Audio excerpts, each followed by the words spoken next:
बिस्मिल्लाहिर्रहमानिर्रहीम। अस्सलाम वालेकुम नाज़रीन, मैं अहमद फवाद हूँ और आप मेरा यूट्यूब चैनल देख रहे हैं। अहम खबरों के साथ आज के व्लॉग में आपके में हाजिर हुआ हूँ। सबसे पहले तो नाज़रीन, फवाद चौधरी साहब जो हैं वो बिल आखिर जेल से रिहा हो चुके हैं। काफ़ी लंबा चौड़ा प्रोसेस था जिसे कंप्लीट किया गया और फवाद चौधरी साहब जो हैं वो अब अपनी फैमिली के पास पहुंच चुके हैं जेल से रिहाई के बाद। कुछ तफसीलात आपके सामने मैं रखूंगा। राना सनाउल्लाह हमेशा की तरह इस बार भी जलील हुए हैं, इस पर भी कुछ डिटेल्स आपके सामने मैं रखूंगा। और मरियम नवाज जो हैं उन्होंने कैसे अपनी पार्टी को वंस अगेन बर्बाद कर दिया है, कुछ सीनियर रहनुमाओं के हवाले से खुलकर मरियम नवाज की जानिब से जो इल्काबात हैं वो दिए गए हैं। इस पर भी कुछ अहम और एक्सक्लूसिव डिटेल्स हैं, वो भी आज के व्लॉग में आपके सामने रखूंगा। सबसे पहले तो नाज़रीन, फवाद चौधरी साहब का जो मामला है उस पर मैं आपको बताता चलूँ कि फवाद चौधरी साहब की आज जो ज़मानत की दरख्वास्त थी उस पर समाअत हुई। बहरहाल इसके ऊपर यह हुआ कि फवाद चौधरी साहब की ज़मानत जो है वो मंजूर की गई और 20,000 के जो ज़मानती मचलके हैं इसके इवज़ फवाद चौधरी की ज़मानत मंजूर की गई। और इसके बाद जो प्रोसेस होता है सारा ज़मानत का, जो रोपकार हैं वो जारी होते हैं और जो आप 20,000 के ज़मानती मचलके होते हैं वो जमा करवाते हैं। फिर उसके बाद यहीं से जहाँ से ज़मानत मंजूर होती है यानी कि एफेड कचहरी से ही रोपकार जारी किए जाते हैं और ये रोपकार लेकर आप जेल जाते हैं और जेल जो सुप्रीडेंट है उनको ये रोपकार दिखाते हैं और इसको रिहाई का परवाना भी कहा जाता है और इसी के ऊपर जो रिहाई है मुलजिम की वो मुमकिन हो पाती है। तो बिल आखिर अब से कुछ देर कबल ही फवाद चौधरी साहब जो हैं उनको जेल से, अडयाला जेल से रिहा कर दिया गया है, लेकिन फवाद चौधरी साहब को भी हीरो बनाकर रिहा जो है वो किया गया है। बहरहाल पाकिस्तान तहरीक इंसाफ के जो रहनुमा हैं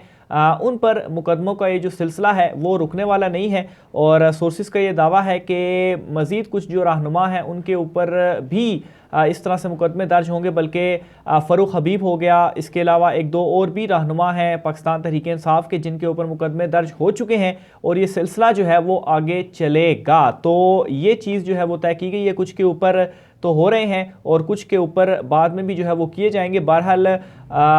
ये अभी भी सबक नहीं सीख रहे हैं, जिसको ये गिरफ्तार करते हैं वो हीरो बनकर निकलता है। फवाद चौधरी साहब को आप देख लें, खैर इमरान खान साहब के साथ तो ये डट कर खड़े हुए थे, लेकिन जब से इनको गिरफ्तार किया गया तब से लेकर अब तक का आप सारा मामला देख लें किस तरह से अवाम जो है वो फवाद चौधरी की सपोर्ट में खड़ी हुई और फिर जो अदालत में मंजर था, इवन के फेड कचहरी जो है वो पाकिस्तान तहरीक इंसाफ के कारकुनों से भरी रहती थी जब फवाद चौधरी केस की जो समाअत थी वो हो रही होती थी। तो बहरहाल फवाद चौधरी साहब जो हैं उनको ज़मानत मिल चुकी है। दूसरे नंबर पर नाज़रीन, परवेज़ इलाही के हवाले से भी कुछ तफसीलात हैं,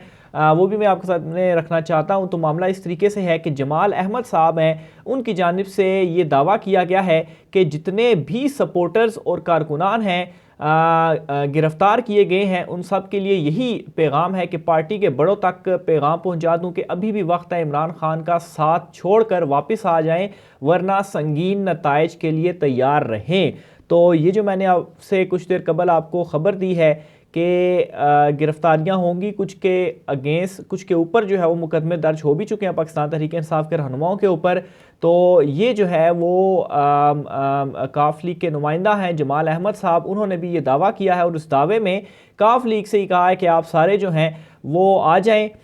नहीं तो उसके बाद आपका जो नंबर है वो भी आने जा रहा है। इसी पर आपको मज़ीद ये भी डिटेल बताता चलूँ कि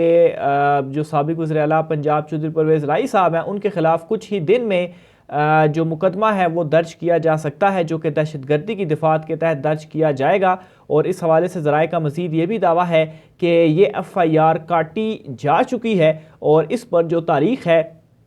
वो डालना बाकी है, जबकि मोनस इलाही जो हैं वो बहुत जल्द वतन वापस आने के ख्वाहिशमंद है और इनका कहना है कि वो किसी से डरने वाले नहीं, वो बहुत जल्द वापस आने पर बज़िंद है, जबकि पार्टी के लोग इनके फौरी तौर पर वापसी के हक़ में नहीं हैं। तो काफ लीग के हवाले से भी परवेज़ इलाही के ऊपर तो ये एक बड़ी खबर है जो कि ज़राए का दावा है। तो बहरहाल मोनस इलाही तो बाहर हैं, लेकिन परवेज़ इलाही को चूँकि वो तमाम तर प्रेशर के बावजूद इमरान खान साहब के साथ खड़े हुए हैं, तो परवेज़ इलाही काफ लीग को भी जो टारगेट है वो किया जा रहा है। आगे चलकर नाज़रीन, इमरान खान साहब की जानिब से आज तकरीर जो है वो की गई है और उस तकरीर में इमरान खान साहब ने ये कहा है कि आसिफ अली जरदारी के रिलेटेड जो उन्होंने बयान दिया था वो उस पर कायम है और आसिफ अली जरदारी के हवाले से जो कत्ल के हवाले से इमरान खान साहब ने बयान दिया था कि इन्होंने दहशतगर्दों को पैसे दिए कि इमरान खान को कत्ल कर दो, तो इस पर इमरान खान साहब को आसिफ जरदारी ने 10 अरब रुपए हर्जाने का नोटिस भेजा था हितक इज़्ज़त के हवाले से। तो इस पर इमरान खान साहब ने कहा है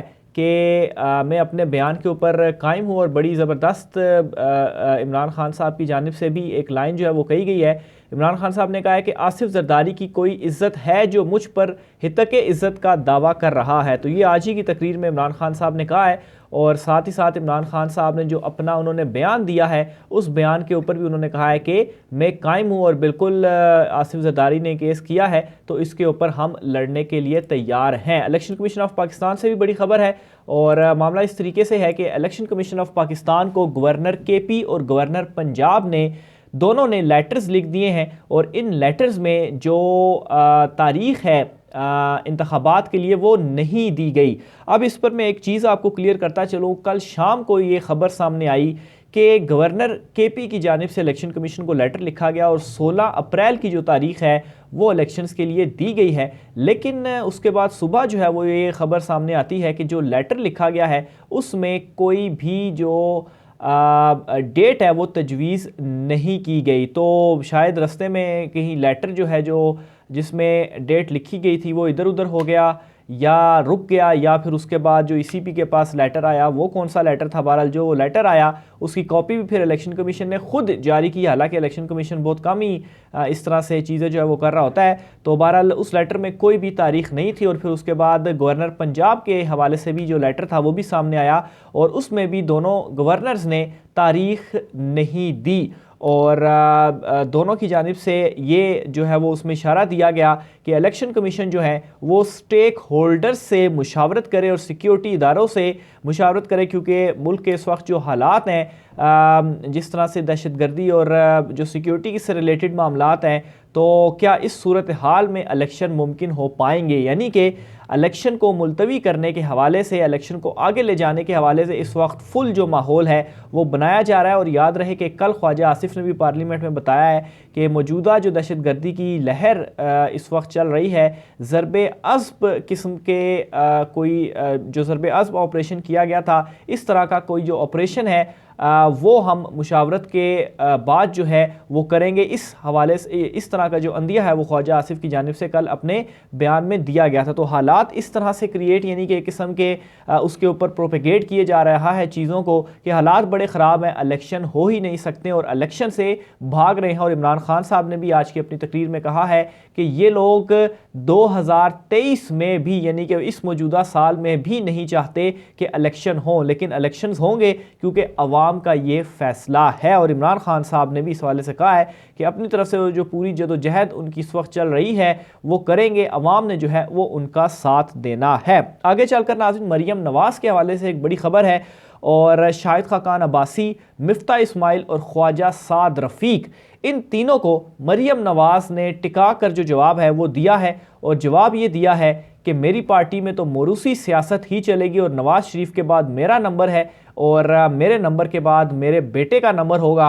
आप जो सारी सीनियर क़यादत हो वो खुडे लाइन है और किसी को भी मौका नहीं दिया जाएगा। मरियम नवाज़ ने आज अपनी तकरीर में ये कहा है कि जो मोरूसी सियासत के हवाले से नारे लगा रहे हैं, तो ये नारे लगाने वाले सुन लें कि अवाम का जो फ़ैसला होता है वो मोरूसी सियासत नहीं बल्कि वो असल में जमहूरियत होती है। शाहिद खाकान अब्बासी, मिफ्ता इस्माइल और ख्वाजा साद रफ़ीक मोरूसी सियासत की तरफ ही इशारा कर रहे हैं और उन्होंने बल्कि शाहिद खाकान अब्बासी ने तो अब इस्तीफ़ा भी दे दिया और इसीलिए दिया क्योंकि वो मरियम नवाज़ को एक्सेप्ट नहीं कर रहे और उन्होंने कहा है कि मरियम नवाज़ के अंडर हम काम नहीं करेंगे। तो ये टिका के मरियम नवाज़ ने अपने ही तीनों रहनुमाओं को जो जवाब है वो दे दिया है कि जाएं आप भाड़ में, मोरूसी सियासत ही चलेगी और हमारी पार्टी के अंदर मेरे बाप थे, मेरे बाप के बाद मेरे चचा थे और उसके बाद मैं हूं और मेरे बाद जो है वो मेरा बेटा होगा। बल्कि इस वक्त नून और शीन जो है वो भी अलग-अलग ही है। शहबाज शरीफ को भी मरियम नवाज़ ने साइडलाइन कर दिया है। आखिर में नाज़रीन राना सनाउल्लाह के हवाले से भी आपको बताता चलूँ